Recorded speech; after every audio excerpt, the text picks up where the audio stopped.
Hey everybody, ronarray here, and I tested a lot of different farms for 0.5, including some dedicated boss ones. Last one was Arbiter of Ash, which ended up pretty profitable and beat expectations, but had a pretty high entrance cost and was not really available for people with lower budgets. So for today's video, I picked a boss with much cheaper entrance price, the Raven.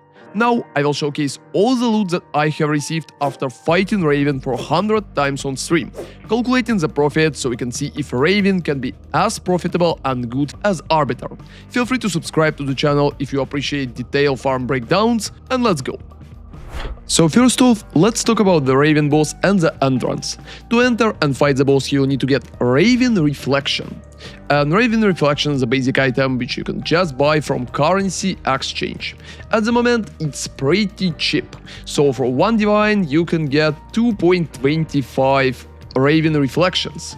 And if you need to get 100, you can practically pay only 45 divines for the whole set of runs of 100 ravens, which is a very good price, and it's making the whole run significantly more available, because for 100 arbiters I spent 500 divines, which been much more, but for 100 ravens, most of the time it's going to pay for itself.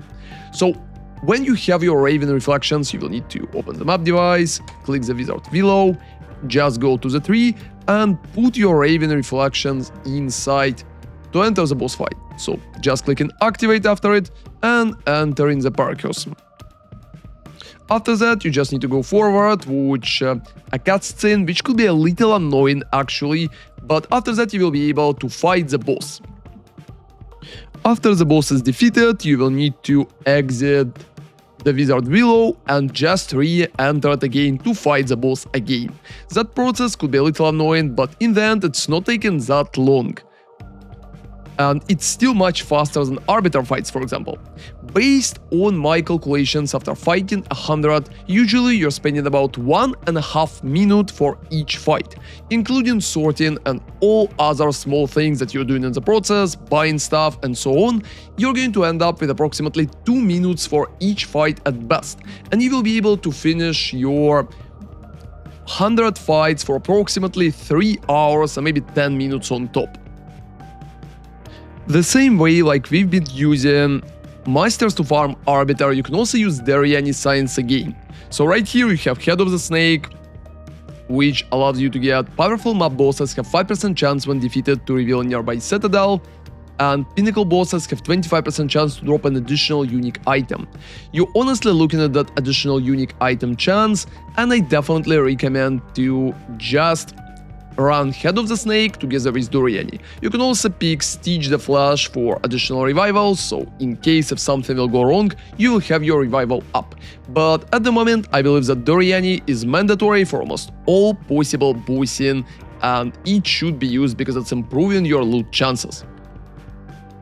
Now let's talk about the loot. And first off, the boss is going to drop engraved bracers. Those bracers are not too important, and most of the time you're just going to sell them unidentified. They cost about 2 chaoses each.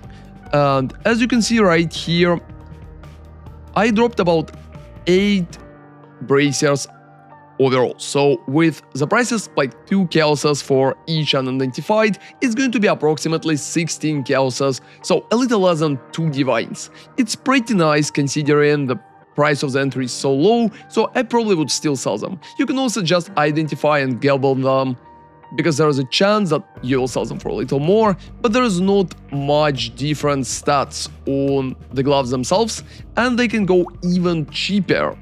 So most of the time I just recommend to sell for unidentified instead. You can also try corrupting them, but most of the time selling unidentified significantly faster. So the next thing that can drop is perch and stuff. I ended up with 10 stuffs in general, and I believe the chance to drop them is not too high, but unfortunately they cost almost nothing. They go for like 5 exalteds each, and I believe in the current economy you can just identify all of them and maybe just corrupt them after, but even with corruption, I don't believe that most of them will have any particular big price. So for example, right here, I have a pretty decent one with like 50% spirit reservation, and even that one will probably cost no more than 100 exalts. So I'm not going to calculate them at all as profit, because most of them will probably never sell anyway. So next step is gems, and unfortunately we're pretty unlucky about that too. Most of the gems dropping from the boss are absolutely useless. So I dropped 3 Tengamazu Tharibel and Trickster Shards, about 6. But as you can see, they go for a very low price, like 6 exalted for Tengamazu and about 18 for Trickster Shards. That's the best you can hope for. At the moment, I'm not going to calculate them at profit either, because I believe the impact from them is pretty small, and the main profit is coming afterwards anyway. So the next step is much better, and right here we have raw divines. Those rubies are a split personality, and after 100 ravens, I dropped 4 of them. They go approximately for 4 divines each, and I also dropped 8 raw divines. So all of those together is going to be 16, and plus 8 raw divines, we are going to end up with 24 divines from ruby and just raw divines. I think it's paid for big chunk of my entrance, since I paid 45 divines for all runs. I believe it's ended up pretty good considering the numbers, and it's practically paid for half the entrance. I think there probably should be a little more rubies, and I probably got unlucky, but it's absolutely fine with 24 divines I just received from them. And here comes the most important part: Raven Touch Shards. Raven Touch Shards at the moment are used to get Raven Touch for the helmet, which allowing you to anoint the helmet. It's used for a lot of endgame crafting, and at the moment each shard costs about 83 divines. It's 81 to 83, depends on how you're checking it, so you can just sell it using Ang, so it's pretty fast, 81 divine, or if you're buying it for 83. In 100 runs, I dropped 3 Raven Shards, and it's practically the same, like wiki page is currently promising us. So based on the wiki page, it's approximately 2.5–3% of drop chance. That way, in 100 runs, I should drop 3, and I ended up with 3 exactly. I want to say that even if I would end up with 2, it still would be pretty profitable, and even 1 is still going to end up with profit, so losing currency with that boss is pretty hard if you're doing 100 runs. So 3 of those are going to be 243 divines in profit. Considering I also got 24 divines from just jewels and raw divines, I'm ending up with 267 divines after 3 hours of farming. I also paid 45 divines for the entrances, so my profit in the end is 222 divines.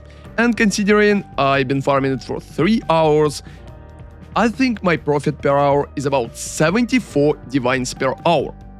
I think it's a very good number, and as you can see, it's even eclipsing Arbiter of Ash, mostly because you can just enter the boss for significantly cheaper. And I still believe there's a part of a gambas, so for example, if I would drop 1 Raven Touch less, my profit definitely would go down, but I'm still going to be in the profit.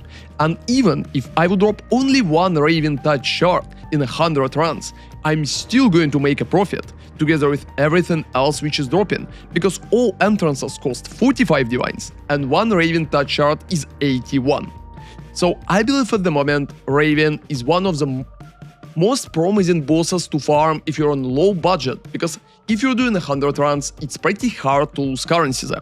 However, keep in mind, if you want to do it yourself, I recommend to do at least 100 runs for Raven, just to make sure you will not go for a completely dry streak and will just get at least 1 Raven Touch Shard. And if you're getting a Raven Touch Shard early, there's also a point to maybe just stop, sell it, and cut your profits, because RNG for dropping shards is pretty high. However, I believe it should be pretty stable, approximately around 3% for shard to drop. So the biggest issue with the boss is that you can't really speed up the fight significantly.